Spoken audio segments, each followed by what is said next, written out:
Signed with our location managers, we have a new media side letter that our location managers agreed to, and Leo's making a lot of hay out of that in these negotiations. The location managers chose to have a new media side letter, okay? It wasn't foisted on them.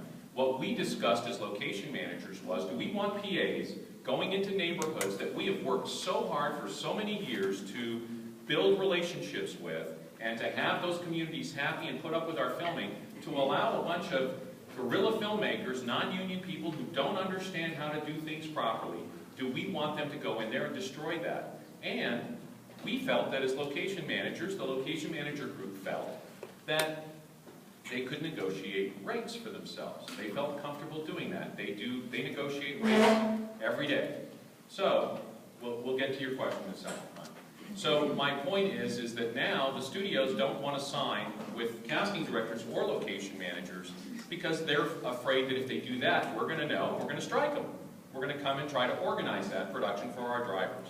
So what they do is they just ace everybody out. So what Nicole is speaking to is that this decision that we've made, Leo hasn't taken into account, and I think this is important, that it affects other constituencies within our local. And our drivers, who desperately need work and hours, are not getting those work.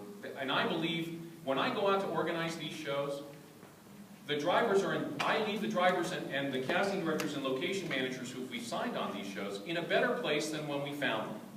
They're working non-union, they don't have enough drivers, they're not getting any rates or working conditions or benefits. After we've signed the two shows that Leo's making a lot of hay out of, Extraction and Cleaners, we had 0 jobs, union jobs. We ended up with 11 jobs on those 2 productions, very low budget, had to threaten to strike Sony to get those contracts. So we got a contract, the drivers got, at the time, the Class C Movie of the Week rate, which was $24.42 an hour, and they got their health benefits.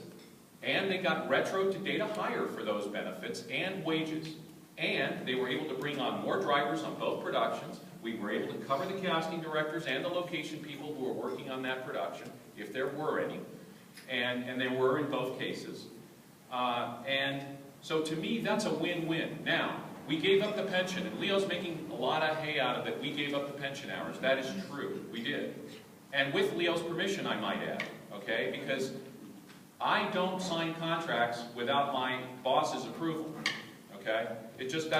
Think about it. What's in it for me? If Leo said to me, don't organize new media, that's easier for me. That's less work for me to do that.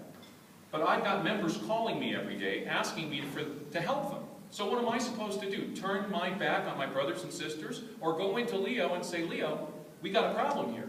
How do you want me to deal with this? So we agreed on this rate. And I explained to Leo that the IATSE has a term contract with all the studios, not just with Sony, but with all the studios. They don't get pension benefits at this budget level.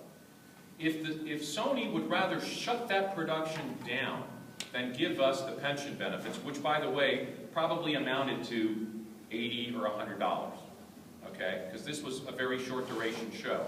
So these are very short duration shows. Our drivers and our casting and location people need their health hours to qualify for health benefits, because if you have a medical expense and you don't have your insurance, or if you have to pay COBRA, you're paying $1,000 a month. So the IA, if the studios gave us a higher wage rate than the IA, but they weren't willing to give us the pension benefits, because if they did, every other studio would have been up their butts about it. And the IA would have been screaming at them because they gave up a lot. They took a lot of heat for doing what they did with their membership. So you have to understand all the moving parts of these things. It's not as black and white, unfortunately, as I wish that it was. So I hope that speaks to that for you. But I think we need to organize this stuff, and I think we need to talk to our drivers and say, look, we can bury our heads in the sand. Leo's now talking about new media. I'm glad to hear that. It's about time. We should have done this 3 years ago. We've lost a lot of work opportunities and opportunities to develop relationships with these smaller companies. And we passed on it because Leo is saying that we don't have a rates, that we're not going to agree to rates as negotiated. I have to tell you something else about this that people may not understand while we're talking about rates as negotiated, because he's making a big issue out of this. I'm going to pass these two contracts around. This is the music video contract that we have.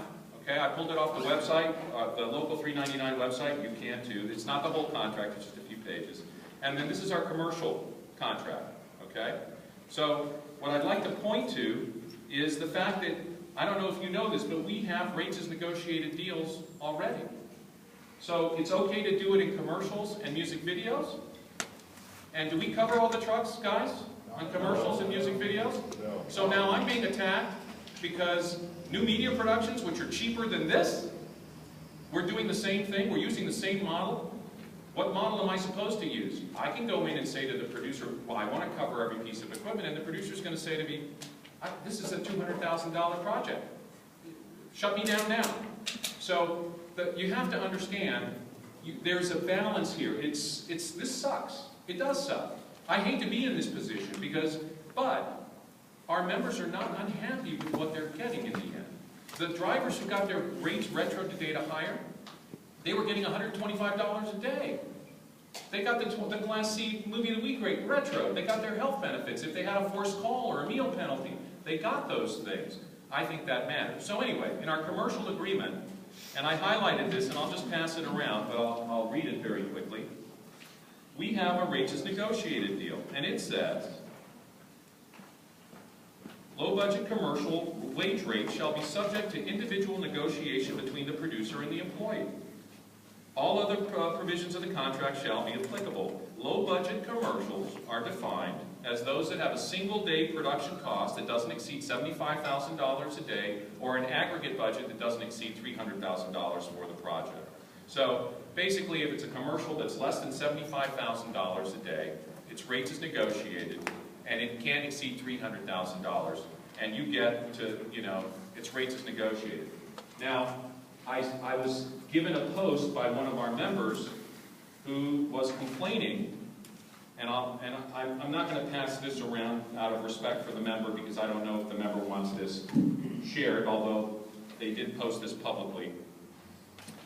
This person is saying that he had heard there was a low budget rate for commercials, and he started on this show, and he was making $14.28 an hour. And I'll say who it was. It was me. I'm not scared to say it. I'm going to face to face. So, remember in good standing. When we get through with this, it's not about everybody here. Because we're the members and we run who we're going to put in office. If we don't get together, Steve can't do it, Leo can't do it, but somebody's going to come here and do it. Yeah, no. So we need to get about check. Yeah, we also have a copy of the paycheck stub that was provided. I'm sorry, So, Steve, to interrupt. not at all, not at all. Look, and Gene and I may not always agree on things. God knows I've had very passionate discussions with Gene and a lot of our brothers and sisters. Believe me, some of you in this room, with the casting directors, with the location managers, and with the drivers, you guys know me. Those of you that know me know that I'm very passionate about stuff. And I will argue till the cows come home. You convince me of something, and I will go, full throttle. I was going to use another colorful expression, but I'm glad I stopped myself.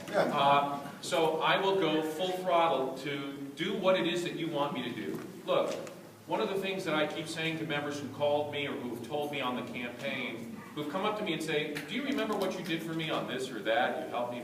I don't remember. I honestly don't. I got to tell you, there's so many things that you do over the course of 13 and a half years, it's impossible. I know I've touched people. I know I've helped them with all kinds of issues. And that's why I love this job so. Because I get paid to help people. What a great gift that is. And there is an art to this. Believe it or not, there is an art to negotiating. There is a craft to talking to producers, to employers, and making sure they understand your point of view without backing them into a corner. Because if you back people into corners, they tend to get pissed off. And then they tend to shut down. And sometimes you have to do that. Sometimes when I strike a company, if I get an idiot producer who isn't gonna listen, then guess what? They get the back of the hand. If they are reasonable and willing to talk to me, they get the front of the hand. And that's the way it works. That's the reality. So, with regard to music videos, the same thing applies.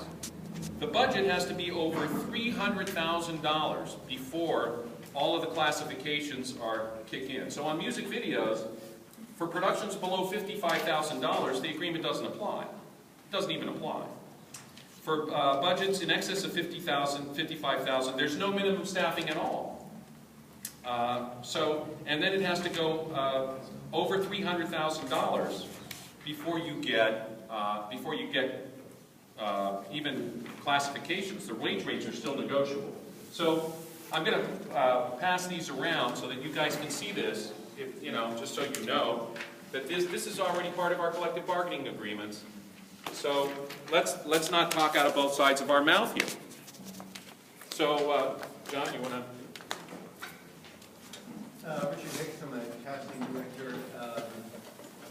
One thing I want to say, and then a question. The first thing I want to say is thank you for doing the hard work of organizing us back in the day. Because I am sitting here with some casting directors,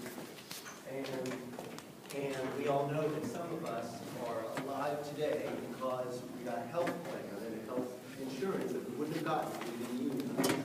And that is